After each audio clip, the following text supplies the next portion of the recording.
And a new era of triathlon about to get underway as the very first T100 about to take to the water.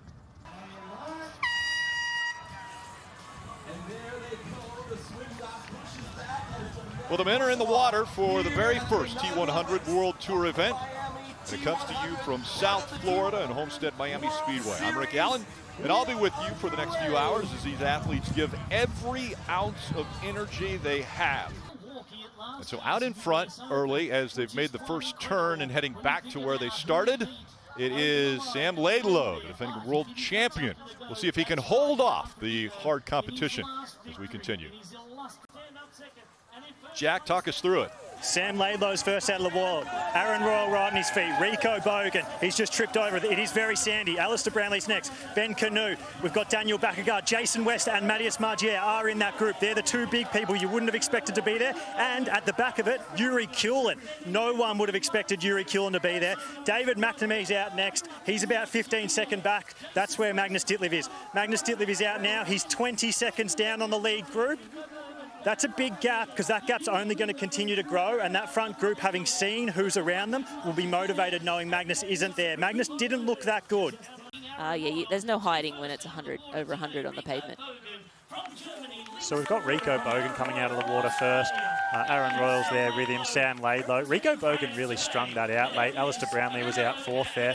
I think the interesting thing will be when they see Jason West and Matthias Margier, and maybe not expecting them to be there with them, what they do in this group. We know that Rico Bogan, Alistair Brownlee, Sam Laidlow are all really motivated usually to ride hard, and I think having Jason West and Matthias there will motivate them even more. And Rico Bogan very concentrated here. He's already taken on nutrition, so he's had a little gel that he's carried with him. It's about 100 calories in that. And just making sure he stays topped up on the energy. He knows what's coming, but incredibly in control. You know, he's running out to get all these things. He's pulled down his first layer, his swimming layer. He's about to get changed, put on his helmet, first out on the bike as well. And this is exciting to see from the young world champion. Yeah, absolutely. And, you know, we're seeing Sam Long here on screen making his way into transition.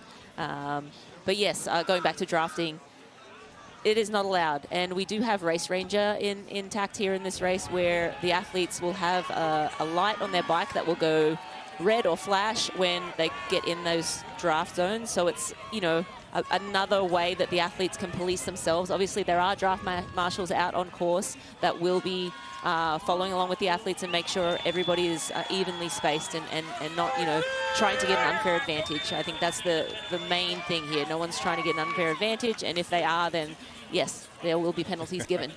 Matthias Margier, as I think we expected, taking the lead. He's a very aggressive cyclist, along with Alistair Brownlee coming through, and this is what we expected. Matthias Margier is just having an incredible day. And here we go, Alistair Brownlee making the pass here. Rico Bogan just going to try and hold on for as long as he possibly can. That puts Brownlee into the second spot now, and he begins to give chase to Matthias out front. It must have happened as he got on the bike. As you can see, beautiful in this side shot, he has already lost his bottle on the back, so jumping onto the bike. And in this kind of heat, well, you don't want to foresee anything, but he's missing some of his nutrition, and hopefully he can get some of the on-course nutrition. He is forging forward, and we have... So that was Magnus Ditlev there. He's still 1:12 seconds behind. We saw that front group. They've now gone behind around Leon Chevalier and Arthur Horseau. So they're about 4.5 minutes back. And yeah, like Rick and Jan just talked about, they now have to drop back and be 50 metres behind Alistair. Look at his face, calm, collected.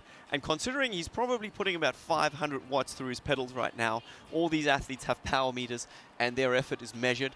And 500 watts, for those of you who are not in the sport of cycling, is a lot of power. Magnus Ditlev now having overtaken that group, at least on the graphic. Here we go, get a front-on shot. That's Peter Heinrich. Peter Heinrich. Yeah, as we talked about, he did seem to be struggling. The heat, the track, the having to push a really high power. He's a guy who loves climbing hills. Yeah, I mean, coming from Europe in a bit of a cooler weather climate like Alex, Rico Bogan's manager, just talked about, clearly all of that's played a factor with Peter Heinrich's day today.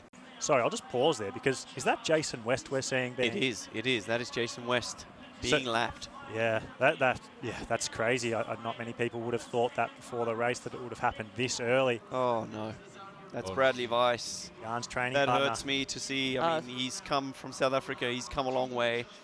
He was always going to face an uphill battle on this kind of course, being such a light athlete. He looks like he's in pain in his back. And, yeah, he's definitely pulled a hamstring or something. He's not walking well, and that's holding his glute, holding his hamstring there. So we're just looking at Sam Laidlaw and Magnus Ditlev here, and we were having that conversation earlier as to would Sam Laidlaw be able to hold Magnus Ditlev's wheel when he came around him, and that's exactly how it's played out. So they're now just under 30 seconds down from that lead duo of Matthias Margier and Alistair Brownlee. So we're looking at Sam Long here, who we talked about earlier as needing to get some eyes on, because often in races where it's so dynamic and there's so many laps and the gaps are so big, athletes can get forgotten as they're moving through the field. But Sam Long is really moving through this field and is 100% not out of this race. I think Magnus would sit in knowing, like, hey, Alistair Brownlee's going to run really hot early here, and I've got to sort of stay with him and make sure that I'm fresh enough to be able to go with his move early in the run. But what we see now is these four, Matthias Margier, Magnus Ditlev, Sam Laidlaw and Alistair Brownlee. Once they run, they get to sort of assess, how am I feeling? How are the others looking? Sam Laidlaw through transition really quickly here. Alistair Brownlee as well, known for his fast T2s. He's got out there. Will he get back up to Sam Laidlaw? Sam Laidlaw, to me, looks comfortable. Alistair Brownlee looks pretty comfortable. We do sort of expect to see him make his move now. And then we've got Magnus Ditlev slowly, but he's confident. He's sort of the kind of guy who works into his run rather than explodes from the start. Matthias Margier is the one who usually does go aggressive out of T2 as well, so wait and see what happens there. Could you just hold my microphone for 5 minutes? I just want to go down there and tell Alistair to cool his jets. Cool your jets, my friend. Honestly, we all, for the history of the sport, want to see you get back to the top step. But he's closed that gap in no time. But I think he's actually quite nicely setting into a pace right now already. Sam Laidlaw looking good. He looks great. Sam Long, who Jan was just talking about, he's only 3 minutes down. So he actually, like Jan talked about, he put time into those front four at the back end of the bike there, which is unbelievable. And looking at him now, Jan, he looks really good. He probably looks even smoother than what Magnus Ditlev and Matthias Margier did. For the strongest legs, and honestly, with this kind of course, he can still make up a good few positions. As we see the fastest runner, at least on paper, on about to take his shoes and about to get going. It looks a little bit gingerly at the moment, but you know, it's almost been dejected. Solid. This is Clement Mignon. Looks like he's calling it a day as well. Yes, the French athlete racking his bike in T2 and saying, that's enough for me. I'm going home. Back to I'll get ready for the next one. Not on As Alistair's you can see, face. the shoulder pads. Yeah. It's certainly a bit of a fashion statement coming on right there, but functionally it is working extremely well as Magnus is coming back. And this is what we know him for. He's just such a strong, continuous diesel. He's never demotivated. He doesn't seem phased by too much. Sam Long moving along the steam train. Here he goes. And that's some great camaraderie. You see Daniel Bakkegaard putting his hand out and slapping, Sam Long there. That's also kind of unique to triathlon. I feel like there's a great camaraderie out there on the course. And while these athletes are fierce competitors, so Sam Laidlaw and Magnus Ditlev as he's made the move on Sam Laidlaw. Oh, Laidlaw really looking rough now. Yeah, looking like something's not going right there. Quick work. Yeah, look at Alistair Brownlee. Alistair Brownlee is showing how hot it is. He's showing how hard the race is. And if we throw back to 2 laps ago when we were talking about Alistair's body language, it's changed dramatically. Now you can really see the effort on his face. You can see how much it's hurting him. We were so used to him blowing up, but we know, like Jan was just talking about, like robotic Magnus. Magnus is holding a pace that he knows he can hold. It looks like he's starting to build into his run.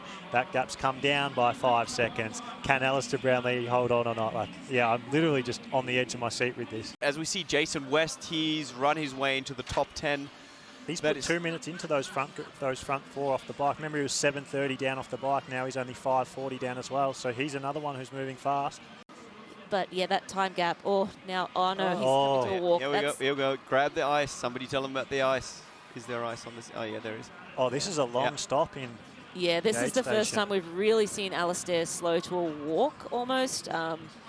That's But a it real looks sign of overheating. fatigue. It looks of fatigue, so that's at least a good sign. Still no ice though. Yeah, he poured down 2 cups of ice down his top. They were it wasn't in the bag. But yeah, this is definitely a change in pace. Let's hope that he's leaving just enough in the tank. But wow, there comes Magnus already.